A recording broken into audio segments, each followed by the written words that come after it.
I want to welcome you this morning to our Gittleson Public Policy Forum breakfast. This is one of a series of these breakfasts that we've been hosting now for several years, thanks in part to Susan Gittleson, who joins us today and is the animator and supporter of this forum. And we've been bringing to you at occasional times during the semester some of the faculty at the school to give you an opportunity to see them close up and to see the kinds of work that's being done and to remind those of you who are alumni of your days at school. And I'm very pleased to be able to welcome someone who was, for some of you, actually the dean of the school when you were there, Al Stepan. You have his bio in front of you, so I'm not going to recite that. I just want to do two things. To remind you to check the website of the school. There are things going on every day, every week of the academic year, and you're more than welcome to join us for the kinds of things that we do up on Morningside Heights as well as down here at the Columbia Club this afternoon. Ed Schuyler, the mayor's communications director, is going to be talking about emergency planning at the school this afternoon at the Weston lecture. Tomorrow we're going to have a major conference on the Sudan, and so forth and so on. So you really should try and pay attention to the kinds of things that are going on. It's just as much fun as when you were there.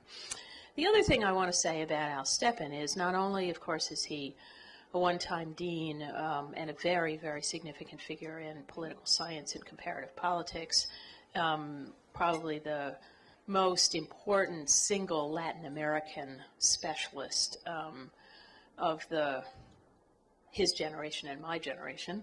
But he's also become, a sort of world-scale scholar and has been working on federalism and a number of more broad-scale issues across the globe, including, as you will shortly hear, Islam and democracy. Last year, we were awarded a very prestigious grant from the Luce Foundation to study religion and international affairs. It was a program that the Luce Foundation solicited applications for. We put in a proposal. There were about 25 proposals. 3 of them were funded, including ours.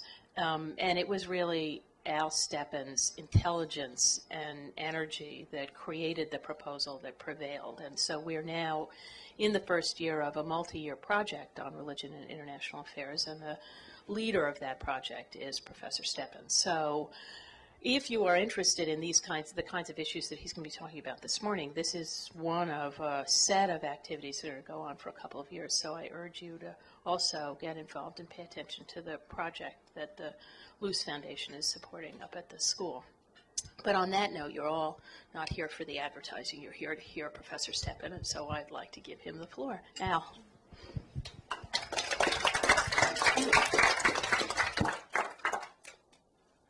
Thank you very much, Lisa. We wouldn't have got the grant if I wasn't working with a very good and enthusiastic dean who encouraged me and helped bring along on board a number of people. What I'm going to do today is part of the introduction. You've already heard that I'm not an Islamic specialist. I am a specialist. I've written a lot of books on democratization, first and resistance to authoritarian regimes, first in Latin America, then in Southern Europe. Then I was in post-communist Europe. So I'm interested in democracy in the entire world. Now, from that perspective, when I take a look at Islam, actually, from the viewpoint of a comparativist, Islam is somewhat overperforming on our whole series of democracy indicators. There are areas that are just atrocious. And we know them. But let's just step back a second and take a look at the whole world. And there are some areas that are very special problems, and we need to think about that. But we don't need to say that because of Islam as a religion, it can't be democratic. I mean, the Huntington thesis is just inappropriate and cannot stand up under any analysis. Let's go back as you're in a classroom. And we'll take a couple we'll basically run through about 5 thought exercises. And one thought exercise is let's just figure out, let's take as a set, let's build a set of countries that have a Muslim majority population. There are actually 47 countries in that set. And then we can further divide that set into those 47 countries that have an Arab majority and those that do not. So I'll be calling those the Arab and the non-Arab, but it's always in the context of the set. All right? Then we want to ask ourselves, what would be a necessary but not sufficient condition for a democracy? And certainly you have to say free and fair elections for the most important positions in political positions in the country, and the winners rule. Now that's the necessary conditions for a democracy, but it's not sufficient conditions, because you can have a majoritarian victory and they can create a highly undemocratic, unequal constitution with a majoritarian. Robert Dahl says you just need the first three. Juan Linz and I are absolutely convinced, because partly we work in tougher areas of the world than Bob does, and that lots of people write horrible constitutions.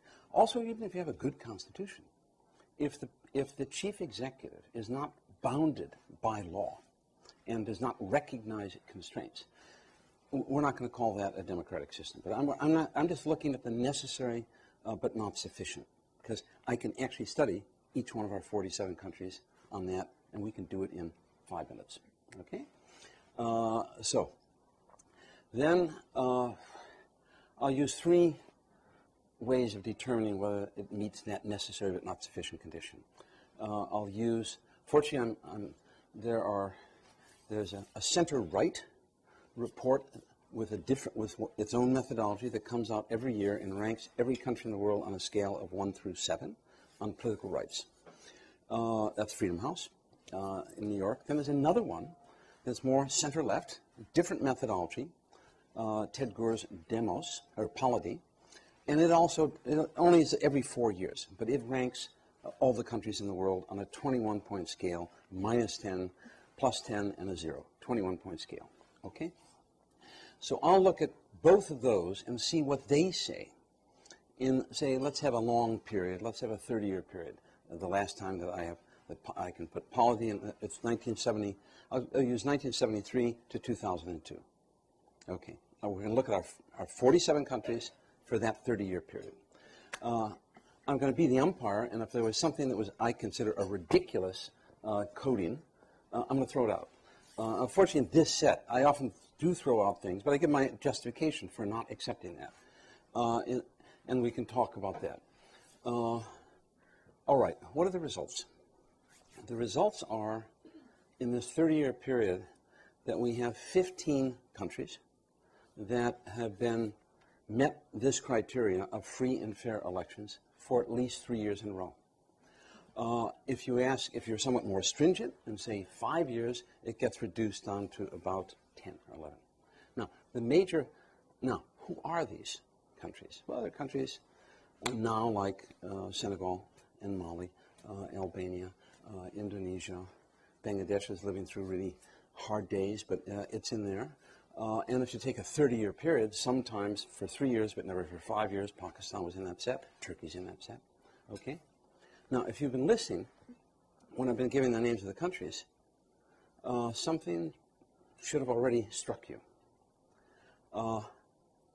Every country that in the last 30 years that has met the necessary but not sufficient conditions for democracy is non-Arab. Every single one. Now let's go back and do a somewhat different thing. Let's just use Ted Gore's Polity Index on this crazy 21-point scale. And let me take a look at the 2000 and the 2004. When I do that, what comes up again is that the top 15 countries, both times, there's not one single Arab country in it. Not one. So what have we done methodologically in our first step? Basically, methodologically, if you have a set and you divide that set into two subsets, you're within it, and the political results are wildly different, and that's what we've just done. We've just done a real problem in the Arab areas and less of a problem in the non-Arab Muslim areas. Then the variable they share in common, methodologically, what you can say that the variable they share in common cannot explain that difference. It can't.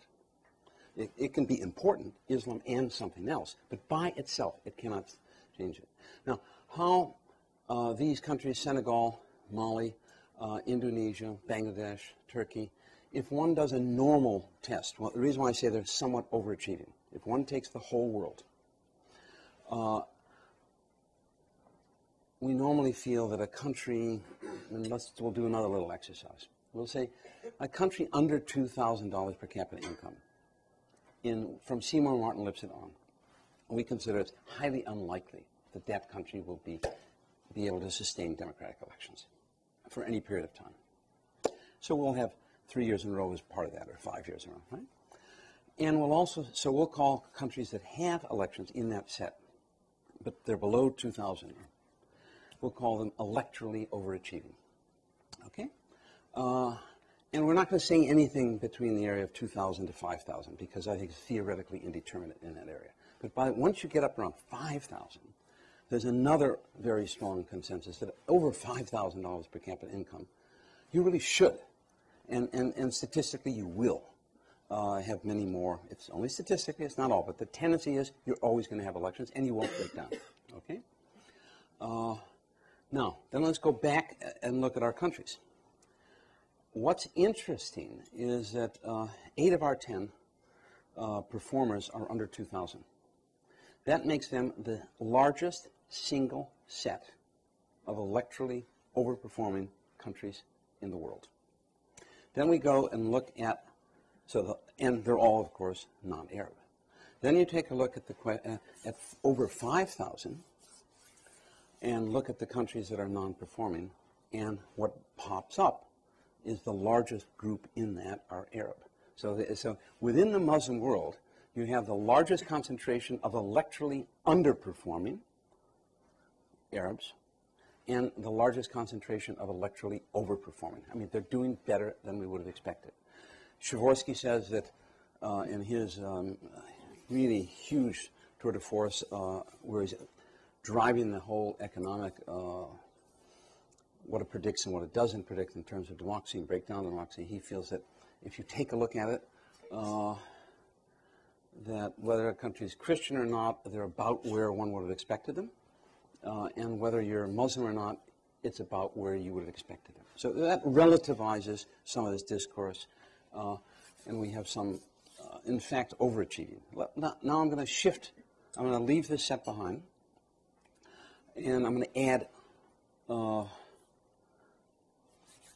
first of all, if we're thinking about this, they're really in this set of these 47 countries. It's a little over 1 billion people 5 years ago, the last time it's hard for the census, but roughly, and only 22% of that are Arab. Now, when you look at the American media and the American discussion of it, it's amazingly focused on that 22%. And it forgets Indonesia, it forgets, I mean, how many of you know that there's a major election coming up on Saturday in Senegal? I don't even think the New York Times, I may have missed it, I missed it a couple of days, but I don't think they've covered it yet. They'll write something on Saturday, or Friday, but it's too late, because they actually should have observers there. It's going to be a less clean election than it could have been, but no one's paying any attention to it. And I talked to the American ambassador there, and she said, we're going to give any human rights violations a pass, because we need to support some democratic allies, and we're just not going to look at this. And she was furious, but that's really what she felt. I just came from Senegal. Okay, let's add in, we'll come to that set, but let's add countries that have huge, very large percentage, groups of Muslims inside democracies. Then India joins us, because India has 130 million Muslims. It is the 3rd largest Muslim country in the world, possibly some people say 2nd. Certainly Indonesia is the largest. Pakistan is the 2nd largest, and Muslims inside India is the 3rd largest. So let's just take 3 countries that score the best on all of these indicators that are Muslim majority or a country with a large, it's Senegal, it's Indonesia, and it's India. And let's go through the world super quickly and say, what are the dominant models of church-state relation out there? And many people say that the dominant model is the French model and the American model, total separation of church and state. And they look at those two and they bring them together as two countries. Actually, this conceptually doesn't make any sense at all, and politically, because they are forms of separation of church and state, but they were done for totally different reasons. And the consequences are totally different. In France, the major organized enemy of the French Revolution and the Republic was the Catholic Church. So when the Rights of Man were published, the Pope issued a counterattack on virtually every part. So when finally they were able to pass in 1905 the separation of church and state, the reason they did that, and of course it's the most clerically hostile separation of church and state in the history of any Western democracy. Spain tried something like that, and it contributed to the breakdown. But it's the most hostile separation of church and state, and I would really call it freedom of the state from religion. That's the model. The U.S. model is totally different. The U.S. model, it is separation of church and state if we don't count taxes, which we should, and prayers. But legally, in the First Amendment, people were there, and they wanted, as dissenters and people who have arrived here and deeply religious, they wanted freedom of religion from the state. And that's what they got. That's the model. By the way, they didn't necessarily want, it was a central state because there were 4 different religions that were established religions when they started that. And they didn't become totally disestablished at the state level until 1830. But freedom of religion from the central state. All right. Now, that model, when I take a look at my 3 countries, none of them are like France, and none of them are like the United States. How big a problem is this? And what do they really have? What they actually have is closer to the Indian model, with variations in Indonesia, Pancasila, and variations in Senegal, which is laïcité well understood. That's what they always call it. Laïcité well understood. And what do they mean by laïcité well understood? Well, they mean, and the Indians are the creation of this. They created it. And there's a new form of modernity. And people should, if they face new situations that are unprecedented, modern people will create a new formula to respond to their particular problem. Now, the particular problem India had is people were very intensively religious, as they are in Indonesia and as they are in Senegal. And they're practicing. So, and what India came up with, so from that viewpoint, with 130 million Muslims now, if they had the established church of being Hinduism, as by the way, if you're a homogeneous society like the Scandinavian countries, all of the Scandinavian countries have an established evangelical Lutheran church. Norway, Denmark, Sweden, until very recently, Norway, all of them have an established evangelical Lutheran church. And of course, England has an established church, and Greece does. And so we have 7 European Union member countries with established churches. So methodologically and empirically, if you're looking at the world, you do not need a total separation of church and state. Germany passes a church tax of 9% on everybody's tax, and 90% of the people pay it. That's amazing. So if you're paying $10,000 in tax, you will always give $900 every year to the church of your choice. That's in Germany. That's why they're the richest churches in the world. So basically, many long-standing democracies do not have separation of church and state. Well, so what is the model? I mean, in the strict sense, either the U.S. sense or the French sense. So we have to not be worried about that. And then let's take a look at what the model they've actually chosen. The model they've actually chosen, in the Indian case, is, I call it, equal respect for all religions, equal distance from all religions, and equal and substantial support to all religions. Now this means, among other things, if you're going to New Delhi, and you notice there's an international terminal, and there is a domestic terminal, and there's a third terminal, and that's the Hajj terminal. So even the BJP Hindu fundamentalist state gives millions, hundreds of millions of dollars a year for Muslims to take the Hajj to Mecca, because that's part of the support of all religions. That's part of, in Senegal, where I just came from, there's no question that they support all religions. And then sociologically, because they're supporting all religions, but nonetheless they have some claim of secularism, a little bit of distance, that allows them to do things with religions that maybe the United States couldn't do. That means if some groups in religion are violating people's human rights, as they were in India at independence. In much of South India, untouchables and a group who existed called unseeables, who had to walk backwards with a broom and wipe out their feet, wipe out their footprints. And there was someone in charge of beating them if they didn't. So the unseeable people, of course, could never go into any temple. And the untouchables couldn't.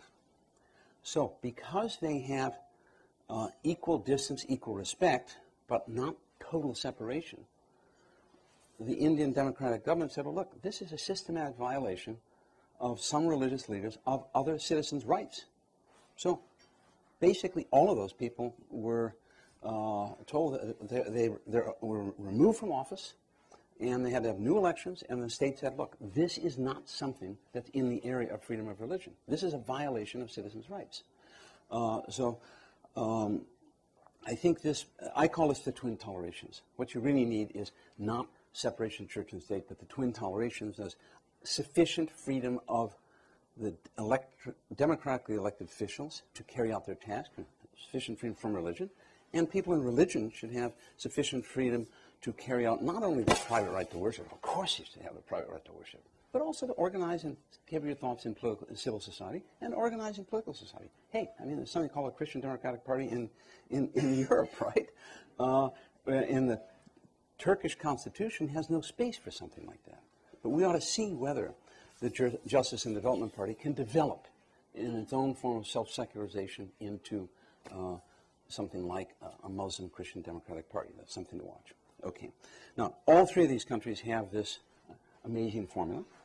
And what it's really helped generate in these three most electorally overperforming and democratic countries with large Muslim populations, it's produced a sense, an accommodation between the secular state, but secular state with a difference, right? If it's giving a huge amount of support for every single religion. But that still allows them to say, look, we're giving the support for every single religion. We're giving millions of dollars to schools, helping build churches and so on, and repair them.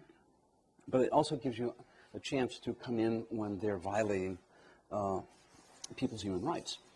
And so there's a little tension between this reformed laicite and this new form of secularism and religions. But basically, all of the religions are very close and accommodate and cooperate. That's every single religion accommodates and cooperates in Senegal. So the religious leaders worked with the government on the AIDS policy, and 1% of the people in Senegal have AIDS. Okay? It wouldn't have happened unless you had all of the Sufi leaders, all four major orders, and the Catholic bishop. All of them were up there and saying, this is a legitimate goal of the government. It's been democratically elected. This will save lives. And it's correct. And they allowed it to a Friday mosque. It was part of the normal prayer, holding up a condom and talking about it. Muslim women's groups did this in Senegal. No problem. No problem. Now, more systematically, there's some marvelous things in Senegal that I'm writing an article about called Rituals of Respect. And it is the most, tolerance nice, but there's something better than tolerance, and that's deep respect. And they have respect. When a Catholic church burns down, the Muslims in the community will help rebuild that church. And even though the Catholics are a small group, they will help the Muslims.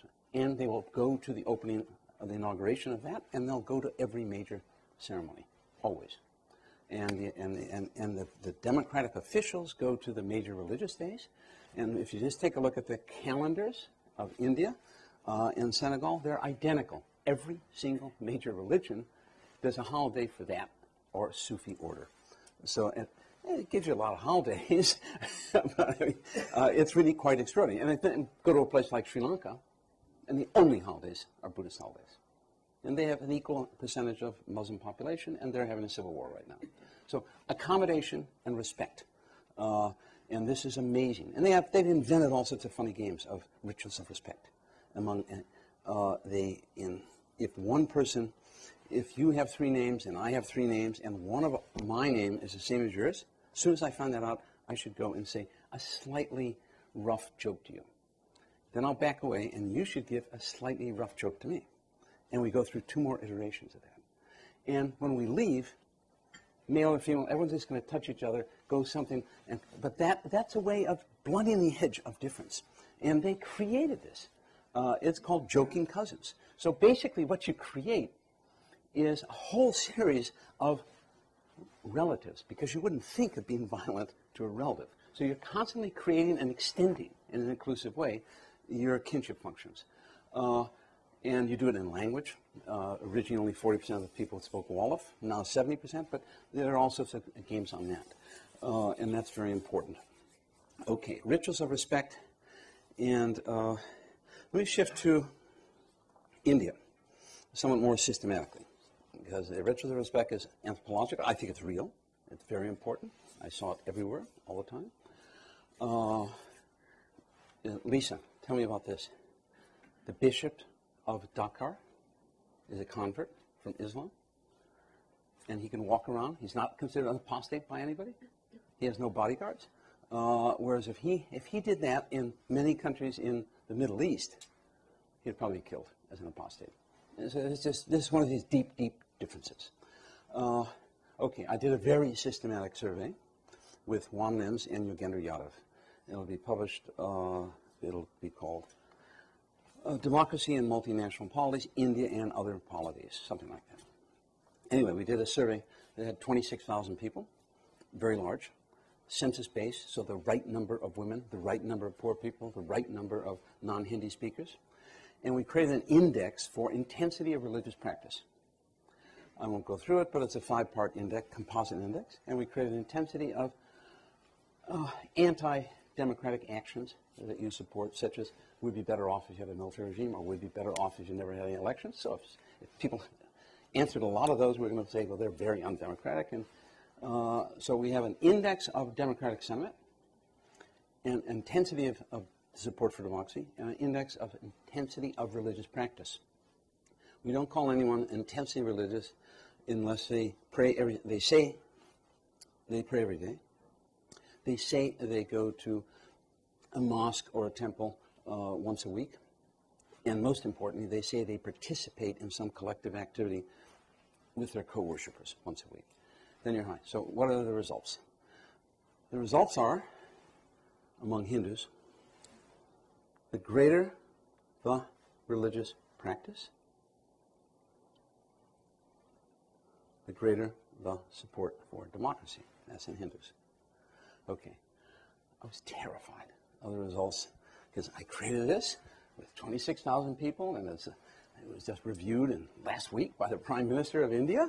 And I thought, well, I'm a social scientist, and I'll report my results. But I'm telling you, my hands were moist when Yogendra Yadav and I said, let's look at the Muslims. Okay? The greater the religious practice, the greater the support for democracy. Okay? The editor of the Wall Street Journal told him this in a across the table. I didn't know he was the editor of the op-ed page. And he says, have you printed that? And I said, no. And he says, I'll give you the whole op-ed page, and Jagdish Bhagwati has never got that. The whole one. And I said, well, normally I wouldn't publish, actually, if there, but if it would have really rattled my friend Jagdish, that's something to think about. But it's really quite extraordinary, those type of results. And part of it is, it's not just because you're a minority, because you can be the Muslim minority in the United Kingdom right now. 20% don't want a caliphate. So it's not only, it's you're a minority and you're participating and you understand that you are working in a system of equal respect, equal support, and equidistant. They have a fair shake, and the only way they can continue to have a fair shake. Oh, by the way, the Muslims in Pakistan have shared the same overall history for the entire time except from 1947. And the Muslims in Pakistan support democracy. Only 23% of them do, whereas it's 64% in India. Now, how high? Where does a 64% go in our test? Well, it's the same question that Juan and I have given for about 30 different countries. As a lifetime Brazilianist, I'm really unhappy to say, and Latin Americanist, that the Muslims in India support democracy to a greater extent than has ever been recorded in any Latin American country except for some years in Costa Rica and some years in Uruguay. They always support it more than Brazil, and they always support it more than Chile. So it's quite, when I say they're overperforming in some ways, this is what we should do. Okay. I'm running out of time if we want to. I think other types of things that are interesting to talk about. From my viewpoint, democratic theory, the fastest loss of hegemony in the history of revolutions has already happened in Iran. And we should maybe think about that. A whole range of huge offers were made that we didn't respond to. That's another thing that, from the viewpoint of a democratic theorist, you want to think about. The analogy that of Iraq with Germany and Japan is just, it's really obscene that anyone would have ever possibly made an analogy like that. Juan Lenz and I, before the invasion, just simply went through the 16 Arab-majority countries. And from our viewpoint, the hardest one to possibly democratize from above was Iraq. I mean, it was all a disaster foretold. If we didn't have that type of problem, our Muslims, if you can make a comparison, how Muslims in the world, okay, Muslims in the United States, the Muslims' relationship to the polity, to other people, their composition, is so much easier to absorb in democracy in the United States than it is in France right now, because the French model of republicanism almost can't react to the Muslims, and they're creating problems that they didn't have before. So actually, well, I'll stop there. Thank you.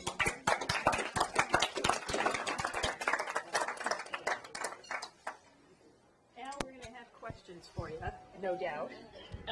I'm just going to, well, Susan has a question. I want to recognize her. Do you know how terrifying it is? She's a real specialist on this stuff. I mean, I'm a damn Brazilianist, right? Who happen to be outraged by what I'm reading about what the rest of the people are saying about religion and so on. But she really knows something. She told me she was coming last night. I almost bailed out.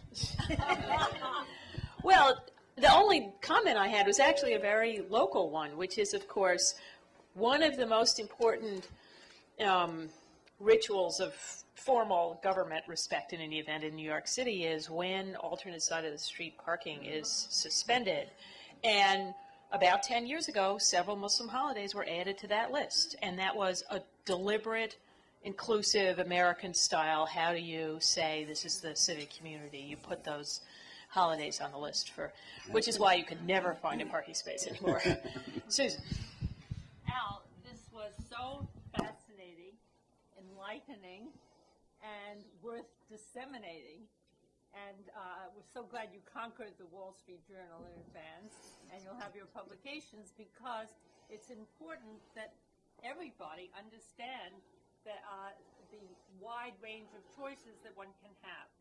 But in your all too brief time allotment, you didn't have a chance to get to one of the bottom line questions, which is, what is the role of Islam in democracy? That is, what are the tenets in Islam that might be predictors or that affect behavior in non-Arab countries and in Arab countries? Okay, excellent question, and you're right, I didn't go into it.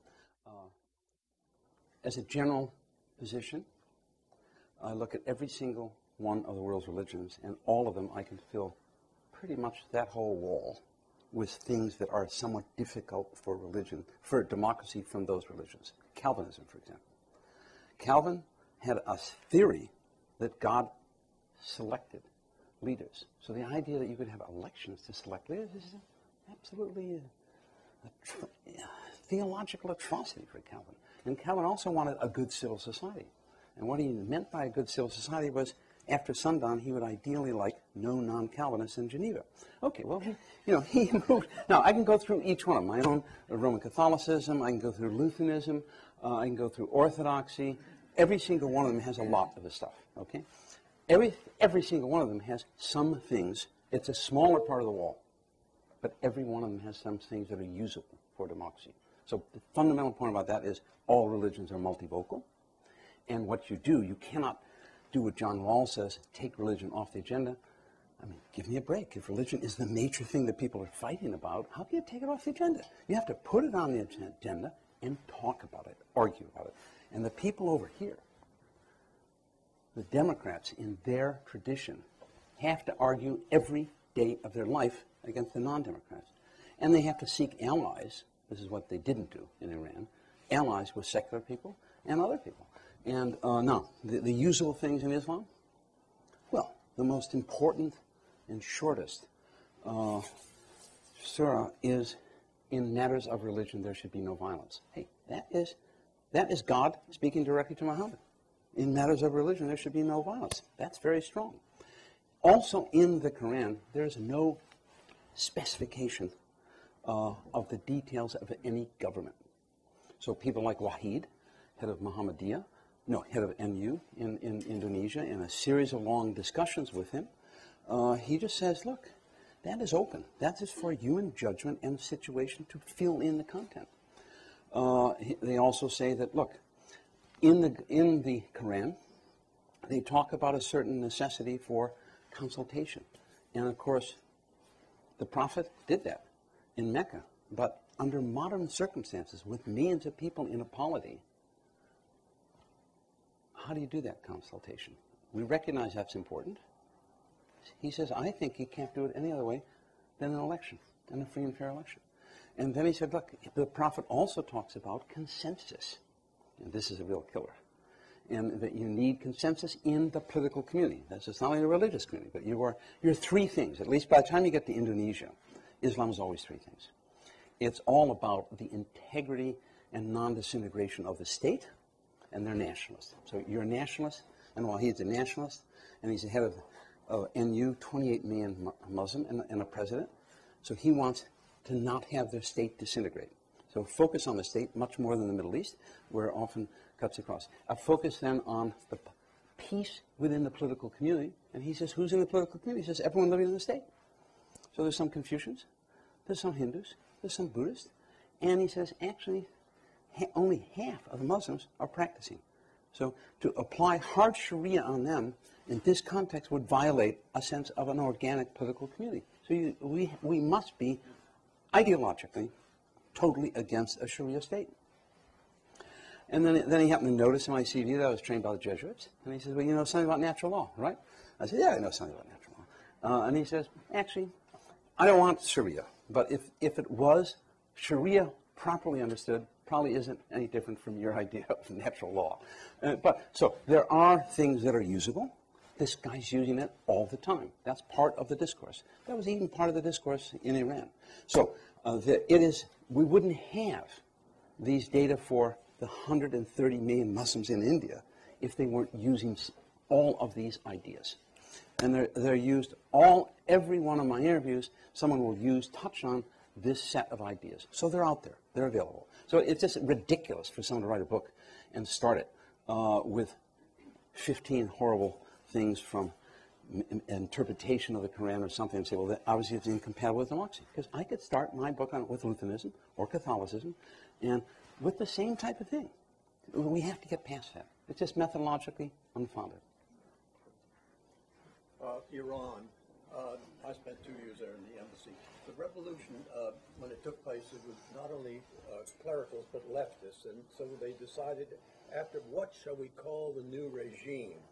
The committee made up of leftists and clericals said the Democratic Islamic Republic of Iran. They submitted that to Ayatollah Khomeini, and he said, democracy means laws made by men. Everyone knows that men are imperfect. Theocracy means laws made by God. By definition, God is perfect. Therefore, we will be the Islamic Republic, not the Democratic Republic. And I think it's awfully hard to argue against it. I think he's being perfectly logical. I'll pronounce it in the Iranian way, the Sharia. Well, they say Sharia and Sharia. Okay. This is God's law, and it's not made by man, and therefore you cannot be changed. Okay. You're absolutely right, and thank you for that comment. But one of the interesting things is, if you look at the content of Sharia in a Muslim majority state, it's different in every single state. So it's situationally constructed. So there is, I mean, if you just, a nice exercise is to publish the Sharia, official Sharia of every country that has accepted Sharia. It should be published in one book. And what you'll notice is it's wildly, wildly different. So it's not God's law. It's man's interpretation of part of what is law. And it's just, you know, it's amazing. So what, I mean, the Wahid, so you need arguments in some, and there were arguments. I mean, when basically, I was invited to Iran. I was invited to open a conference called the Dialogue of Civilizations. I mean, you know, this was because they're anti-Huntingtonian. And they wanted it, but they actually had translated in the Ministry of the Interior, who, under Hatami, were actually the good guys. Not only the Ministry of the Interior, the people arrest me as a human rights activist and you as a human rights activist. In this case, they've won the presidential election. So when I say the fastest loss of hegemony in the world, and why I don't think he's right, is people campaigned, as you know, for the parliament, for the legislative election, with the idea of the republic, meaning that elected officials should create much of the law and not clerics.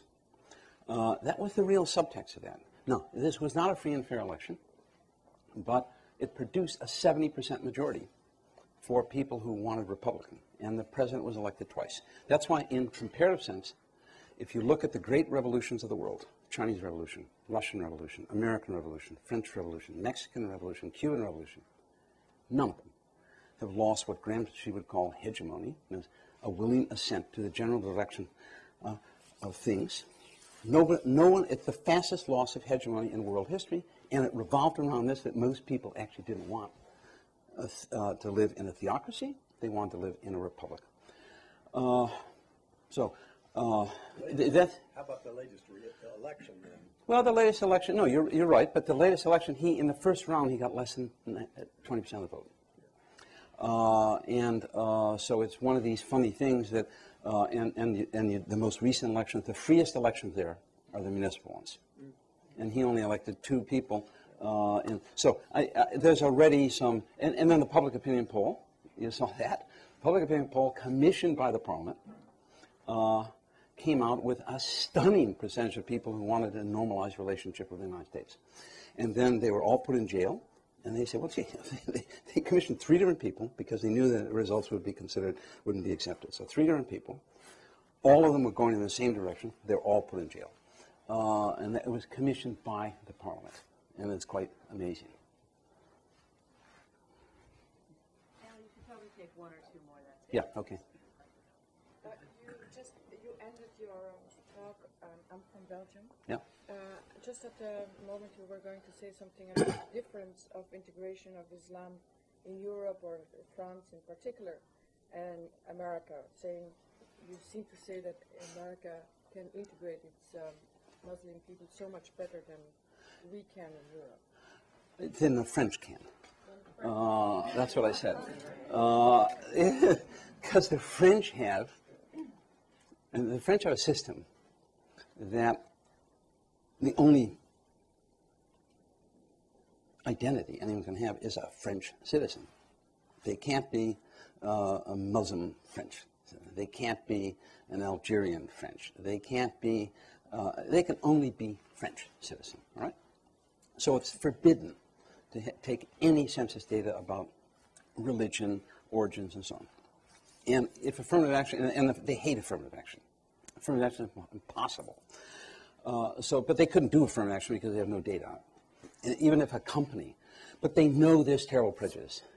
They know there's terrible prejudice because a couple of social scientists have sent out surveys and exactly the same vita, but they just changed the name to a Muslim name and the address to an area that's known as Islamic concentration. Your chances of getting a return, a job interview are 1/20th what it would be if you didn't have those two things. That's a systematic form, documented form of job discrimination, but they can't do anything about it. And so they finally said we have to figure out some way of representation and talking with it. In the French system, what they've now worked out, and it was a commission called a Stasi Commission. It was a terrible name, but that was the chairman.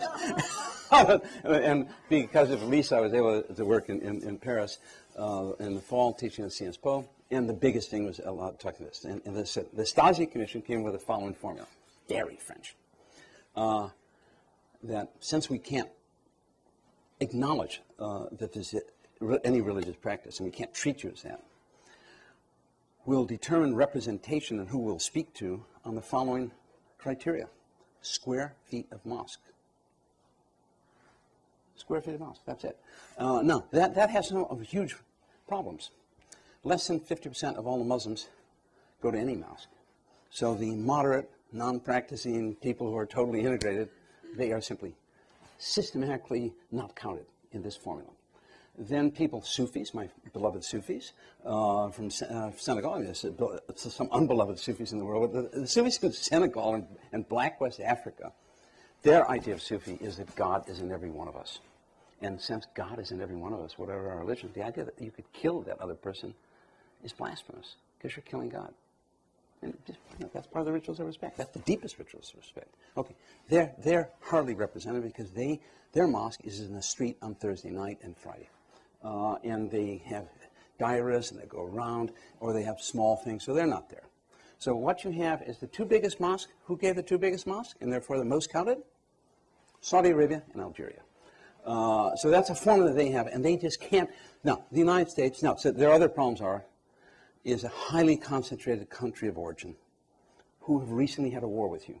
Algeria is the largest group, and that was the hardest one, okay, and it's highly concentrated. Then you also have the sending area is you get the huge concentration.